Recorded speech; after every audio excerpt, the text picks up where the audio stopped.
Okay students, तो आप लोग आज देखेंगे, आज हम टॉपिक स्टार्ट करेंगे आर्टिफिशियल वेजिटेटिव प्रोपोगेशन।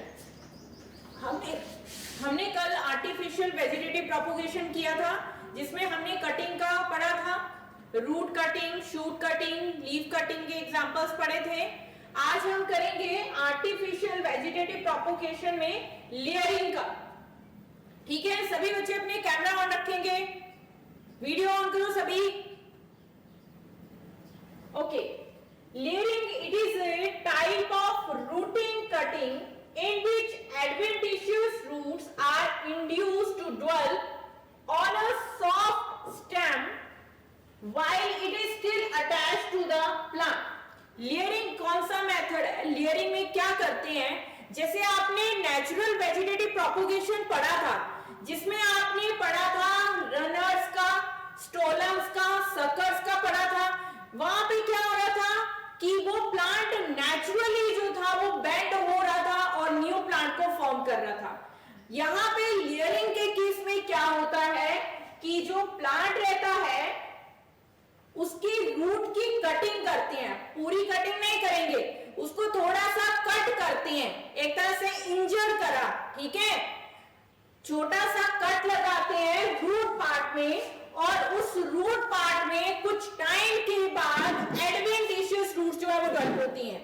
ठीक है, जो रूट रहेगा उस रूट पे क्या करेंगे, कट लगाएंगे, और कट लगाने के बाद उस एरिया में कुछ टाइम के बाद एडवेंटिशियस रूट्स जो है वो डेवलप होंगी। आपको पता है एडवेंटिशियस रूट्स किसी भी पार्ट पे डेवलप कर जाती है रेडिकल को छोड़ के, मतलब रेडिकल से आई हुई रूट्स को टैप रूट बोलते हैं, बाकी रूट्स जो हैं वो एडवेंटिशियस या फाइब्रस रूट्स होंगी। तो क्या किया, किसी प्लांट को उसके रूट पे क्या करा, कट लगाया, ठीक है, और कट लगाने के बाद उस पे कुछ टाइम के बाद एडवेंटिशियस रूट्स जो है वो डेवलप करेंगी।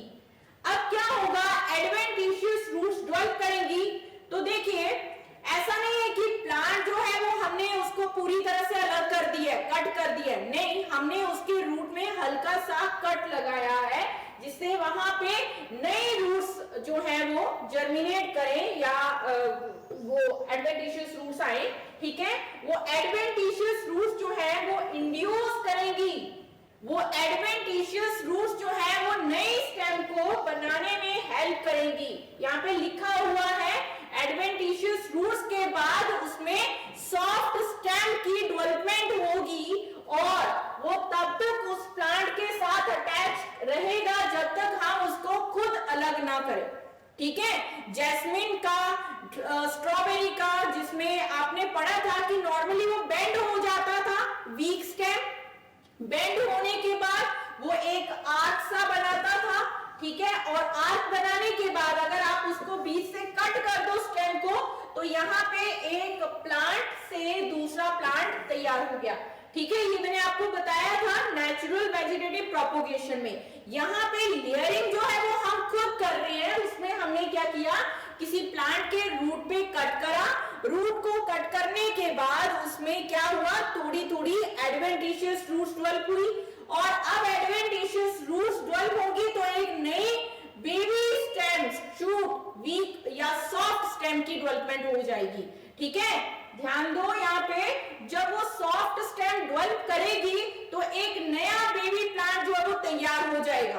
अब आप उसको अलग भी कर सकते हो उस पेरेंट प्लांट से, जब तक आप उसको खुद अलग नहीं करोगे वो उसी पेरेंट प्लांट के साथ अटैच रहेगी। कौन? नई सॉफ्ट स्टेम। क्लियर हो गया? That is the layering. अब हम बात करते हैं लेयरिंग की टाइप्स की। लेयरिंग की टाइप में सबसे पहला आता है माउंट लेयरिंग। ठीक है, mount layering, the shoot is prone, मतलब उसको कट करते हैं, पूरी तरह से नहीं, उसको हल्का सा इंजर करेंगे। यहाँ पे हमने लेयरिंग की डेफिनेशन में यही पढ़ा, आप उसको पूरी तरह से नहीं अलग कर दोगे पेरेंट प्लांट से, उसको एक हल्का सा कट लगाओगे। तो यहाँ पे शूट को कट करा, ठीक है, और कट करने के बाद कट कहां पे कर रहे हैं? लोअर पार्ट से। ठीक है, जैसे कि यहाँ पे ये आ गया प्लांट, ठीक है, इस प्लांट का ये आ गया रूट सिस्टम, ठीक है। यहां से इसको कट करेंगे, पूरी तरह से नहीं, एक हल्का सा कट करेंगे, ठीक है। एक तो ये इस तरह से हम कर सकते हैं, दूसरा हम क्या कर सकते हैं, इसको पूरा अलग कर दिया, ठीक है, इस पार्ट को पूरा अलग कर दिया। तो यहाँ पे क्या रह गया, हमने क्या करा, इसको शूट को अलग कर दिया और यहाँ पे नीचे की तरफ सिर्फ और सिर्फ रूट पार्ट रह गया। यहाँ पे छोटा सा स्टेम पार्ट रहेगा, समझ गए बेटा। यहाँ पे इसको हमने पूरा नीचे से नहीं कट करा है, इसके बेस पार्ट से ऊपर थोड़ा कट करा है। और उसके बाद हम क्या करेंगे, यहाँ पे थोड़ा सा सॉइल से इसको कवर कर देंगे, ठीक है, इसको सॉइल से कवर कर देंगे। अब क्या होगा, ये धीरे धीरे जो कट किया हुआ पार्ट है वो फिर से न्यू बेबी प्लांट में चेंज हो जाएगा। तो that is the mount layering, ठीक है, that is the mount layering. उसको लोअर पार्ट को कवर कर दिया सॉइल से like a mount and then they change into a new baby plant, ठीक है। इस तरह से क्या होता है, जो आपने कट किया है उस पे कई जो है वो स्मॉल शूट्स की डेवलपमेंट हो जाती है, बहुत सारी ब्रांचेस आ जाती हैं, ठीक है। A number of new shoot develop from that part, जो कट किया है वहां पे number of new shoot develop करेंगी। और अगर आप उन शूट को अलग कर दो तो आप उनको किसी और प्लेस पे लगा सकते हो और वो प्लेस, जिस प्लेस में आप लगा रहे हो वहां पे वो रूटेड शूट जो है वो फिर से न्यू प्लांट में चेंज हो जाएगी, ठीक है। इसमें एग्जांपल आता है एप्पल पेयर, बेटा जैसे कटिंग का है वैसे ही मैच कर रहा है लेयरिंग का, ठीक है। यहाँ पे लेयरिंग में बेस पार्ट से कट कर रही है रूट या शूट सिस्टम को, ठीक है। नेक्स्ट वन इज द गुटी या फिर एयर लेयरिंग। गुटी और एयर लेयरिंग क्या है, ये भी लेयरिंग की टाइप है। क्या करते हैं, जो अर्ली मॉनसून रहता है उस अर्ली मॉनसून में क्या करते हैं, 3 to 5 centimetre long ring of bark को रिमूव करेंगे प्लांट से। देखिए यहाँ पे मैं डायग्राम के थ्रू बता रही हूँ आपको। इसमें यहाँ पे जो वुडी प्लांट्स होते हैं, वुडी प्लांट्स में जैसे आप लीची का एग्जांपल ले सकते हैं, वुडी प्लांट है ये, ठीक है। इनकी जो ब्रांचेस होती हैं हार्ड होती हैं, इतनी सॉफ्ट नहीं होती हैं जैस्मीन या फिर स्ट्रॉबेरी प्लांट की तरह, ठीक है। इसमें क्या करते हैं, एयर में लेयरिंग करते हैं। एयर में लेयरिंग करने का मतलब क्या है, जैसे ये इसका ब्रांच आ गया और इस ब्रांच का डायमीटर थिक है, ठीक है।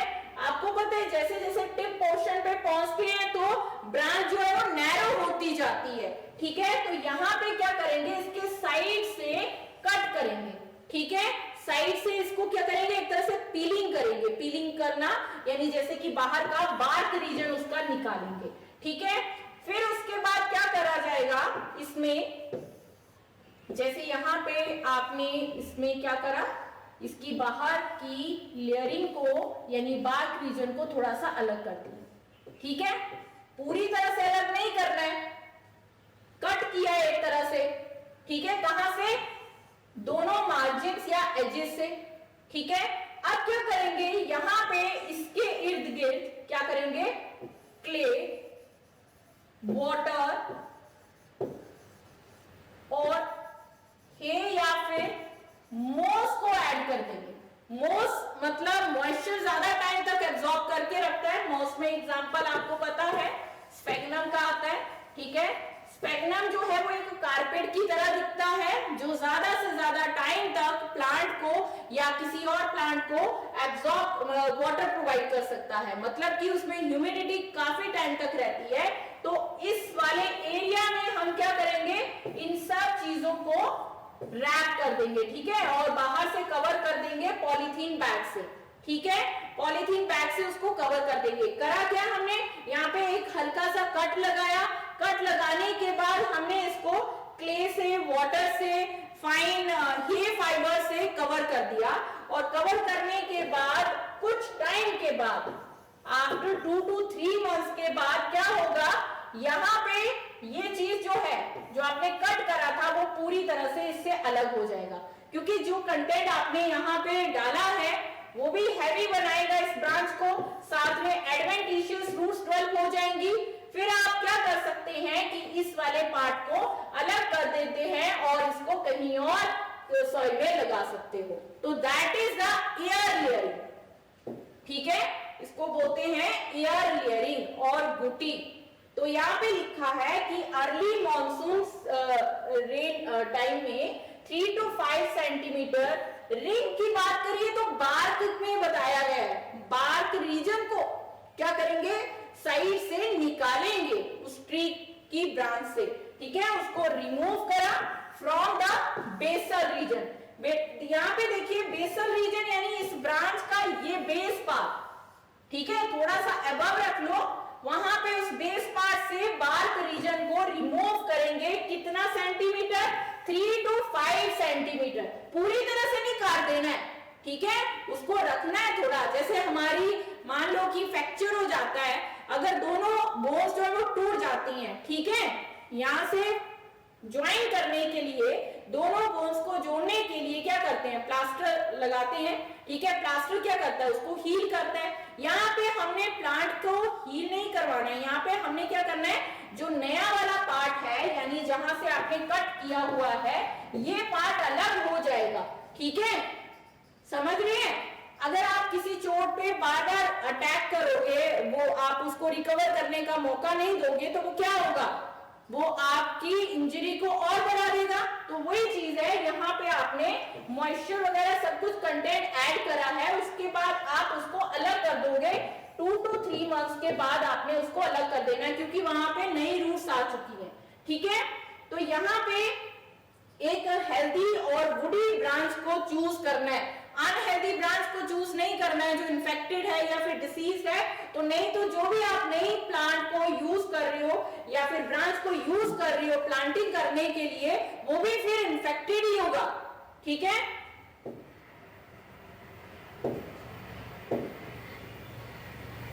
तो मैंने अभी बताया कि जहां पे आपने उसको बार्क रीजन को निकाला है, उसको कवर कर देंगे थिक प्लास्टर क्ले से, और उसमें क्ले में मतलब कि उस प्लास्टर में क्या क्या रहेगा, 1 part of cow dung add करेंगे, ठीक है, और ये फाइबर जो बहुत फाइन होते हैं उनको यूज करना है, फाइन हेयर फाइबर्स यूज करने हैं और क्ले पार्ट यूज करना है। ये सब मिलके आप उस पार्ट से उसको कवर कर देंगे, ठीक है, उस पार्ट को जिसपे आपने बार्क रीजन को रिमूव किया हुआ है।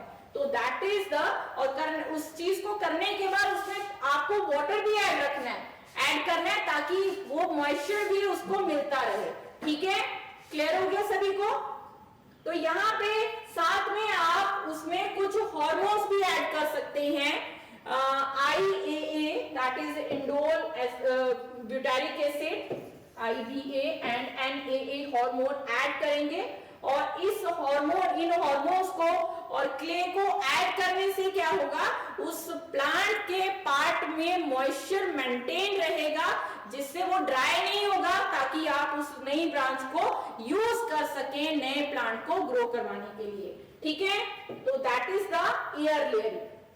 अब उस शूट को अलग कर देंगे पेरेंट प्लांट से और उसको किसी और प्लेस पे लगा देंगे, फिर से वो नया प्लांट में चेंज हो जाएगा, ठीक है। तो इसमें एग्जांपल आता है लीची, चाइना रोज एंड लेमन, ठीक है। Now the next one is the grafting. Layering में मैंने आपको 2 टाइप्स बताई, एक बताई मैंने आपको माउंट लेयरिंग और दूसरा बताया मैंने आपको एयर लेयरिंग, ठीक है। अभी हम बात करेंगे grafting. Grafting it is a technique of connecting 2 parts. Grafting एक ऐसी टेक्निक है जिसमें हम 2 पार्ट्स को कनेक्ट करते हैं। यूजुअली वो 2 पार्ट क्या रहते हैं, root system and the shoot system, ठीक है। जिन 2 पार्ट्स को हम कनेक्ट कर रहे हैं that is the root system and the shoot system of 2 different plants. 2 अलग अलग प्लांट्स हैं और एक प्लांट का रूट सिस्टम यूज कर रहे हैं और दूसरे प्लांट का हम शूट सिस्टम यूज कर रहे हैं, तो that is with the help of grafting, मतलब उसको ग्राफ्टिंग बोलते हैं, ठीक है। अब यहाँ पे हम दोनों पार्ट को जब यूज कर रहे हैं तो उसको इस तरीके से काटना है ताकि दोनों को आप अच्छे से कनेक्ट कर सको, यूनाइट कर सको, ठीक है, in such a way that they unite and later develop as a new plant या कंपोस्ट प्लांट। कंपोस्ट प्लांट क्यों? क्योंकि उसमें एक प्लांट का रूट सिस्टम लिया, दूसरे प्लांट का आपने शूट सिस्टम लिया, ठीक है, क्लियर हो गया। दोनों को आप इस तरह से कट लगाएंगे कि इजीली वो दोनों एक दूसरे के साथ बाइंड कर जाए। अगर आपने एक जैसा उनको कट नहीं करा होगा तो वो एक दूसरे के साथ मैच नहीं करेंगे, वो यूनाइट नहीं कर पाएंगे, जिसकी वजह से दोनों पार्ट जो है वो ज्वाइन करके एक नए प्लांट को फॉर्म नहीं कर पाएंगे, ठीक है। तो यहाँ पे बात करते हैं जो स्मॉल शूट पार्ट होता है उस प्लांट का, ठीक है, जिसमें कुछ सुपीरियर कैरेक्टर्स होते हैं, उसको बोलते हैं ग्राफ्ट या फिर साइकन, ठीक है। जो स्मॉल शूट पार्ट ले रहे हैं किसी प्लांट का जिसमें बहुत सुपीरियर कैरेक्टर्स हैं, उस पार्ट को बोलते हैं साइकन, मतलब शूट पार्ट जो यूज करेंगे दैट इज कॉल्ड साइकन। और जो रूट सिस्टम ले रहे हैं या रूट पार्ट ले रहे हैं किसी और प्लांट का जिसमें कुछ अदर सुपीरियर कैरेक्टर्स हो सकते हैं, जैसे डिसीज से प्रोटेक्ट करना, डिसीज रेजिस्टेंट का कैरेक्टर होगा, तो इससे क्या है कि उसका रूट सिस्टम अच्छा रहेगा तो शूट सिस्टम की भी ग्रोथ अच्छी होगी, ठीक है। दोनों के सुपीरियर कैरेक्टर्स वेरी कर रहे हैं और एक दूसरे को कॉम्प्लीमेंट कर रहे हैं, जिससे उस प्लांट की ग्रोथ जो है बहुत अच्छी होगी, वो अच्छी यील्ड दे पाएगा, ठीक है। तो रूट सिस्टम को बोलते हैं स्टॉक। जो प्लांट का रूट पार्ट यूज कर रहे हैं that part is called stock, और जो शूट पार्ट यूज कर रहे हैं हम ग्राफ्टिंग में that is called the scion. आप लोगों ने डिफरेंस लिखना है, what is the difference between scion and the stock. अब यहाँ पे आप ध्यान देंगे इसमें स्टॉक और साइकन कैसे हम फिट करते हैं। देखिए, हम किसी प्लांट का रूट सिस्टम ले रहे हैं, यानी रूट पार्ट ले रहे हैं, ठीक है। तो रूट पार्ट को कुछ इस तरह से कट करेंगे, ये आ गया रूट। अब देखिए, मैंने रूट को कुछ इस तरह से कट किया है कि आप इसमें जब शूट को डालोगे तो आपने वहां पे स्पेस दिया है, वो एक एम्प्टी कैविटी बनाई है जिससे इजीली वो उसमें फिट हो सके। कौन फिट हो सके? Shoot part. जब वो इसके ऊपर इजीली, मतलब जैसे लॉकर की हाइपोथेसिस आपने पढ़ा था, ठीक है, बिल्कुल वैसे ही जैसे एक्टिव साइड होती थी वहां पे बाइंड करता था, एक्टिव साइड पे सबस्ट्रेट बाइंड कर रहा है, ठीक है। तो यहाँ पे ये बाइंड करेगा जब आप कोई किसी और प्लांट का शूट पार्ट यूज कर रहे हो। इस रूट पार्ट में भी कुछ सुपीरियर कैरेक्टर्स हैं। सुपीरियर कैरेक्टर्स में मैंने अभी लिखा था डिसीज रेजिस्टेंट, मतलब कि जो सॉइल से पैदा होने वाली डिसीजेस होती हैं वो प्लांट उसकी रूट में इतनी एबिलिटी है कि वो उस डिसीज से अपने आप को बचा सके। तो उसमें कौन सा कैरेक्टर आ गया? डिसीज रेजिस्टेंट का, ठीक है। हमने उस प्लांट के रूट सिस्टम को यूज कर रहे हैं एज अ साइकन, ठीक है, साइकन है ना। और जो शूट पार्ट है दैट इज द, सही लिखा मैंने,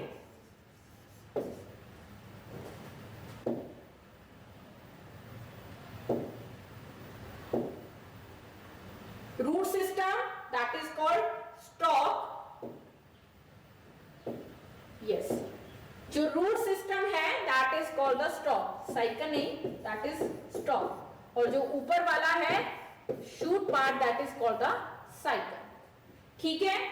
तो रूट सिस्टम को कुछ इस तरह से कट कर रहे हैं कि इजीली वहां पे शूट को आप इंसर्ट कर सको, ठीक है। अब क्या होता है कि जब आपने इसको इंसर्ट कर दिया है तो इसको हील करने के लिए, मतलब उसके साथ ज्वाइन करने के लिए भी तो कुछ चाहिए, यूनाइट करने के लिए आप क्या करेंगे, जैसे प्लास्टर लगाते हैं, ठीक है, अगर कहीं पे फ्रैक्चर आया है उसको हील करने के लिए प्लास्टर लगाया जाता है, कुछ टाइम देते हैं और प्लास्टर से क्या रहेगा, मतलब जो हमारे इंजर्ड टिश्यूज हैं वो फिर से क्या हो जाएंगे, रिकवर हो जाएंगे, रिपेयर हो जाएंगे। तो यहाँ पे जो ये रूट पार्ट है वो शूट पार्ट के साथ जुड़ जाएगा। टाइम लगता है, ठीक है, 4 to 5 मंथ्स लग जाते हैं। फिर उसके बाद इस शूट के ऊपर नए ब्रांचेस आती हैं, फ्लावरिंग होती है और फ्रूट की फॉर्मेशन होगी। तो बेटा यहाँ पे देखिए कि जो शूट सिस्टम है वो शूट सिस्टम में भी कुछ सुपीरियर कैरेक्टर्स हैं। यहाँ पे हमने शूट सिस्टम किसी और प्लांट का यूज किया है, रूट सिस्टम किसी और प्लांट का यूज किया है, ठीक है। तो शूट सिस्टम में वो सुपीरियर कैरेक्टर्स आगे कंटिन्यू करेंगे, ठीक है। तो that is the grafting. Clear? Now the next one is the plant tissue culture, जिसको माइक्रो प्रोपोगेशन बोलते हैं। प्लांट टिश्यू कल्चर में हम प्लांट का कोई भी पार्ट यूज कर सकते हैं एज अ एक्सप्लांट, चाहे आप उसका रूट पार्ट यूज करिए, चाहे आप उसका स्टेम पार्ट यूज करो, या फिर लीफ पार्ट यूज करो, या फिर उसका कोई बर्ड पार्ट यूज करो, इवन कि आप उसके सिंगल सेल को भी यूज कर सकते हो एज अ एक्सप्लांट। जब आप उस एक्सप्लांट को किसी मीडियम में डालोगे, जैसे यहाँ पे एक आ गया पेट्री डिश, उस पेट्री डिश में आपने मीडियम ऐड करा, मीडियम बोले, उस मीडियम में कुछ न्यूट्रिएंट्स प्रेजेंट हैं, ठीक है, मीडियम कंटेन्स द न्यूट्रिएंट्स। आपने उस प्लांट के, देखिए यहाँ पे आप किस प्लांट को यूज कर रहे हैं, हो सकता है आपने एक सुपीरियर प्लांट को चूज किया है, सुपीरियर प्लांट को चूज किया है, ठीक है। तो आपने उस सुपीरियर प्लांट के अगर किसी भी पार्ट को यूज किया एज अ एक्सप्लांट, तो जो एक्सप्लांट से प्रोडक्ट बनेगा, यानी जो एक्सप्लांट से प्लांटलेट बनेगा या बेबी प्लांट बनेगा, उसमें भी वही कैरेक्टर प्रेजेंट होंगे जो उसके पेरेंट प्लांट में प्रेजेंट थे। क्लियर हो गया? क्योंकि explant is the part of that parent plant which have the superior characters, तो उसके ऑफस्प्रिंग में भी तो वैसे ही कैरेक्टर्स आएंगे ना, ठीक है, बिल्कुल कार्बन कॉपी ही रहेगा ना वो उसका। एसेक्सुअल रिप्रोडक्शन में भी कार्बन कॉपी पढ़ा था आपने, यहाँ पे वेजिटेटिव प्रोपोगेशन उसी की तो टाइप है, उसी में तो हम artificial vegetative propagation by tissue culture, ठीक है। अक्षय समझ आ रहा है आपको? वसुधा आपने कैमरा क्यों नहीं ऑन किया है? Yes ma'am. Vasudha camera on करो बेटा। तो यहाँ पे देखिए हमने वो सपोज करो कि मैंने उस एक्स प्लांट का या फिर सुपीरियर प्लांट का लीफ का छोटा सा पार्ट कट किया, ठीक है, उस लीफ के छोटे से पार्ट को मैंने मीडियम में डाल दिया। अच्छा, मीडियम में डालने से पहले आपको क्या करना है, इसको अच्छे से स्टरलाइज करना है, ओके, स्टरलाइज करना है यानी जर्म फ्री करोगे। अदरवाइज क्या होगा, अगर आप इसको बिना वॉश किए या स्टरलाइज किए बिना ही अगर मीडियम में डाल दोगे, तो हो सकता है कि उसमें कोई पैथोजन एंटर किया हो या फिर कोई ऐसा पैथोजन उसमें एक्टिव हो जाए जो उस मीडियम में जाके उसको डिस्ट्रॉय कर दे एक्सप्लांट को। तो इसलिए हमें उस एक्सप्लांट को क्या करना है, स्टरलाइज करना है, और स्टरलाइज करने के बाद हम उसको उस मीडियम में रखेंगे, ठीक है। इनिशियल में जब आपने उस एक्सप्लांट को डाला था तो आपने उसको एक डेफिनेट शेप में काटा था, ठीक है, एक डेफिनेट शेप में काटा था ना। धीरे धीरे एक्सप्लांट जो है वो जब उसके सेल्स जो है वो डिवाइड करने स्टार्ट करेंगे, ठीक है, तो एक सेल्स का मास बन जाएगा, ठीक है, सेल्स का क्या बन जाएगा, मास बन जाएगा, जिनको आप बोलोगे undifferentiated mass of the cells, is called callus. ठीक है, वो अनडिफरेंशिएटेड मास जो है सेल्स का उसको कैलस बोलेंगे। ठीक है, आपने मीडियम में वो सब चीजें ऐड करी हैं जो उस एक्सप्लांट को कैलस में चेंज करे। ठीक है, एक्सप्लांट कैलस में किस वजह से चेंज हो रहा है? उसके सेल्स क्या कर रहे हैं? माइटोसिस कर रहे हैं। माइटोसिस कर रहे हैं तभी तो सेल्स का नंबर इंक्रीज कर रहा है। अब क्या होगा, वो कैलस कन्वर्ट हो जाएगा, that callus is undifferentiated mass of the cell that is changed into small baby plant। ठीक है, जिसकी ब्रांचेस आएंगी, लीफ आएंगी, छोटा सा बेबी प्लांट जिसको बोलेंगे सीडलिंग। तो यहां पे कोई जाइगोट नहीं बना, यहां पे कोई सेक्सुअल रिप्रोडक्शन नहीं हुई, यहां पे सोमेटिक सेल्स ने, क्योंकि वेजिटेटिव सेक्सुअल मेथड पढ़ रहे हैं हम, तो यहां पे एक्सप्लांट ने कैलस बनाया और एक ही पेरेंट प्लांट के सेल से एक नया प्लांट तैयार हो गया जिसमें उसी पेरेंट के कैरेक्टर्स प्रेजेंट होंगे। उसमें कोई जेनेटिक वेरिएशंस नहीं आएंगी, उसमें अपने पेरेंट की तरह ही कैरेक्टर्स प्रेजेंट होंगे। जेनेटिक वेरिएशन आने के चांसेस क्यों नहीं है? क्योंकि वहां पे कोई भी सेक्सुअल रिप्रोडक्शन नहीं हुई, और जब सेक्सुअल रिप्रोडक्शन ही नहीं हुई तो वहां पे वेरिएशंस या रिकॉम्बिनेंट्स बनने के चांसेस तो बिल्कुल भी नहीं होंगे। क्लियर है सभी को इतना? स्टूडेंट्स ये चीज समझ आ गई है? Okay, okay. तो बेटा यहाँ पे टिश्यू कल्चर में मैंने आपको बताया कि टिश्यू कल्चर, इसको क्यों टिश्यू कल्चर बोल रहे हैं? क्योंकि जो आप एक्सप्लांट ले रहे हैं वो एक्सप्लांट एक्चुअल में है क्या? प्लांट का छोटा सा पार्ट जिसमें कुछ टिश्यूज प्रेजेंट है। ठीक है, जिसमें कुछ टिश्यूज प्रेजेंट है, और उन टिश्यूज से आप उससे सीडलिंग तैयार कर रहे हो, और उस सीडलिंग से आप उसको बड़े एरिया के लिए यूज कर रहे हो। बड़े एरिया मतलब उस सीडलिंग से क्या होगा? फ्लावरिंग होगी। उस सीडलिंग में तो फ्लावरिंग होगी ना। ठीक है, वेजिटेटिव प्रोपोगेशन हम आर्टिफिशियल मेथड से पढ़ रहे हैं। क्यों हम टिश्यू कल्चर टेक्निक को यूज कर रहे हैं? ताकि हमारा जो डिजायर्ड कैरेक्टर्स वाले ऑफस्प्रिंग्स हैं या फिर ऑर्गेनिजम्स हैं वो जल्दी मल्टीप्लाई हो सके, जल्दी मल्टीप्लाई हो सके। हमें, हमारा पर्पस क्या है, क्या एडवांटेज है वेजिटेटिव प्रोपोगेशन की? सेक्सुअल रिप्रोडक्शन की एडवांटेज हम पढ़ेंगे। सेक्सुअल रिप्रोडक्शन की वजह से वेरिएशंस आती हैं, बट क्यों वेजिटेटिव प्रोपोगेशन मेथड को यूज किया जाता है? क्यों टिश्यू कल्चर को यूज कर रहे हैं? ताकि हम कई जो सुपीरियर कैरेक्टर्स वाले प्लांट्स हैं उनको, उनका नंबर जल्दी मल्टीप्लाई करवा सके।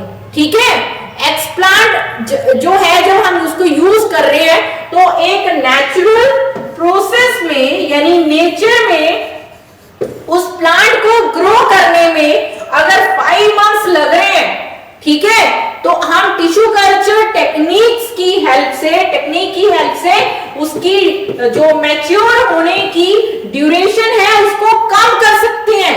तो टिश्यू कल्चर टेक्निक को तो यूज करते हैं। ठीक है, इससे कई ट्रांसजेनिक प्लांट्स को यूज बनाया जाता है टेक्निक्स के थ्रू। किस टेक्निक के थ्रू? Tissue culture. ठीक है, तो यहाँ पे आपको एडवांटेज दिख रही होंगी, यहाँ पे लिखा है advantage of the vegetative propagation. मतलब ओवरऑल जो हमने पढ़ी आर्टिफिशियल और नेचुरल वेजिटेटिव प्रोपोगेशन, उसकी एडवांटेज क्या है? देखिए, पहला पॉइंट लिखा है वेजिटेटिव एसेक्सुअल रिप्रोडक्शन की टाइप्स है ना। ये वेजिटेटिव रिप्रोडक्शन एसेक्सुअल की ही टाइप है। वेजिटेटिव प्रोपोगेशन से क्या हो रहा है? आप किसी भी प्लांट को बहुत जल्दी मल्टीप्लाई करवा सकते हो, कटिंग वाला, ग्राफ्टिंग वाला।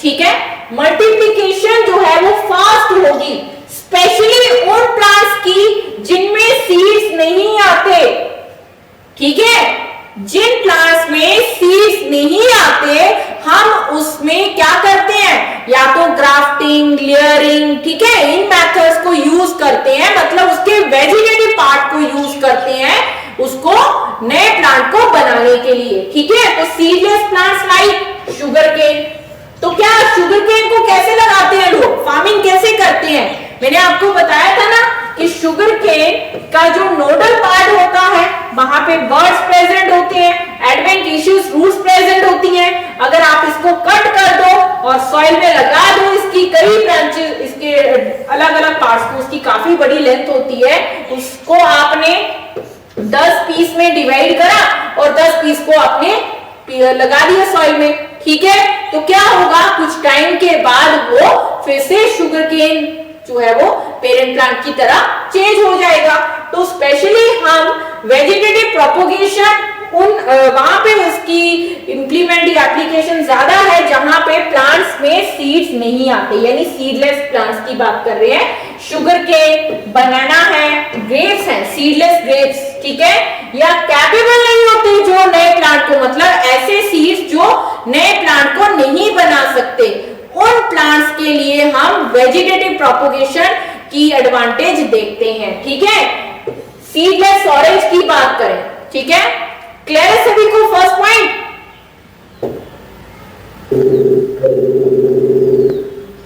Now the second point is rapid multiplication, मतलब वेजिटेटिव प्रोपोगेशन की हेल्प से हम किसी भी प्लांट को फास्ट डिवाइड करवा सकते हैं, रैपिड मल्टीप्लिकेशन होती है, ठीक है, और जेनेटिक आइडेंटिकल प्लांट्स बनते हैं।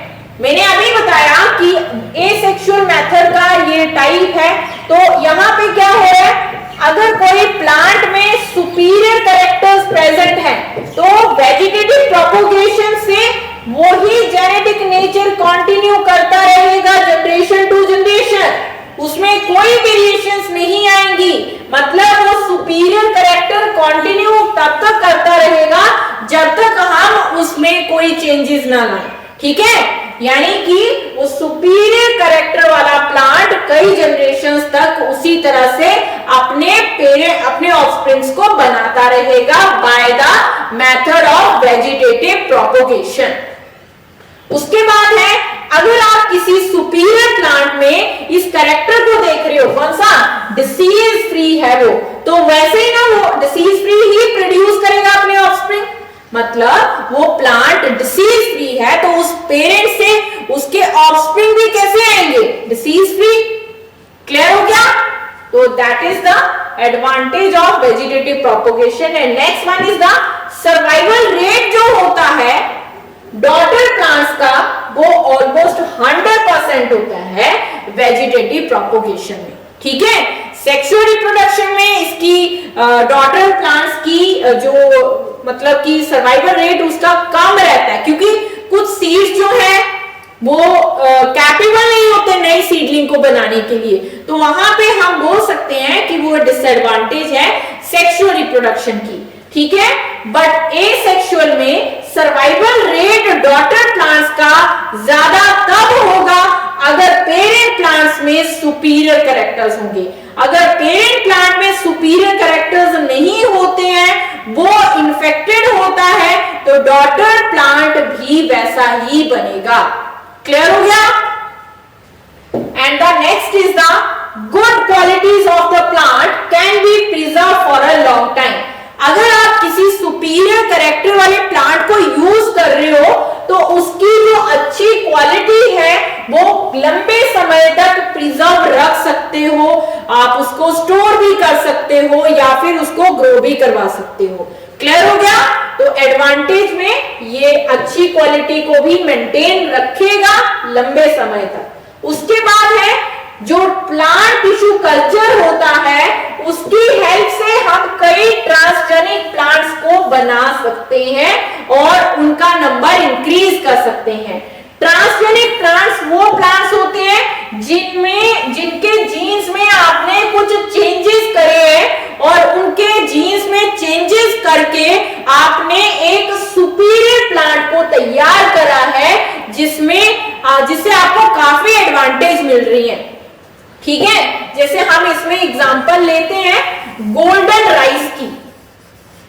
है। गोल्डन राइस जो है वो एक ऐसा प्लांट है जिसमें विटामिन ए बनाने वाला मॉलिक्यूल यानी जीन प्रेजेंट होता है। ठीक है, तो आर्टिफिशियली उस जीन को इंट्रोड्यूस किया गया है। नॉर्मल राइस में वो जीन नहीं होता, तो क्या किया, with the help of biotechnology उस जीन को उस गोल्डन राइस प्लांट में उसके एम्ब्रियोनिक स्टेज में इंट्रोड्यूस किया गया ताकि वो एक ऐसा प्लांट बनाए, एक ऐसा सीड बनाए, एक ऐसा प्रोडक्ट बनाए जिसमें विटामिन ए बनाने की एबिलिटी हो, यानी उसमें वो जीन प्रेजेंट हो। ठीक है, तो आप अगर उस गोल्डन राइस प्लांट के किसी भी पार्ट को यूज करोगे, उसका टिश्यू कल्चर करोगे, तो आपको गोल्डन राइस वाले कई ऑफस्प्रिंग्स मिलेंगे। क्लियर हो गया? आपको गोल्डन राइस वाले प्लांट के कई ऑफस्प्रिंग्स मिलेंगे। वो कंटिन्यू करेगा उसी सुपीरियर कैरेक्टर को कई जनरेशंस तक, जब तक आप उसमें कोई चेंजेस ना लाओ। क्लियर है सभी को? तो these are the advantages of the vegetative propagation. Okay, now the next one is the sexual reproduction. Asexual reproduction हम कर चुके हैं। एसेक्सुअल रिप्रोडक्शन आप रिवाइज करेंगे। जिस पॉइंट पे आपको जो भी डाउट लगता है आप लोग मेरे से पूछेंगे। ठीक है, अब हम स्टार्ट कर रहे हैं इसी चैप्टर का next reproduction part, that is the sexual reproduction. ठीक है, सेक्सुअल रिप्रोडक्शन क्या है? Sexual reproduction it is the process in which development of the new individuals through the formation and fusion of the gametes. Sexual reproduction एक ऐसा process है जिसमें development होती है न्यू इंडिविजुअल की गैमीट्स के फॉर्मेशन से। ठीक है, पहले गैमीट्स बनेंगे और जब वो गैमीट फ्यूज करेंगे तब जाके जाइगोट बनेगा और जाइगोट एम्ब्रियो में चेंज होगा और एम्ब्रियो न्यू इंडिविजुअल या न्यू ऑफस्प्रिंग बनाएगा। तो that reproduction is the sexual reproduction. Sexual reproduction में 4 प्रोसेसेस आते हैं। पहला प्रोसेस है formation of haploid cells which is called gametes.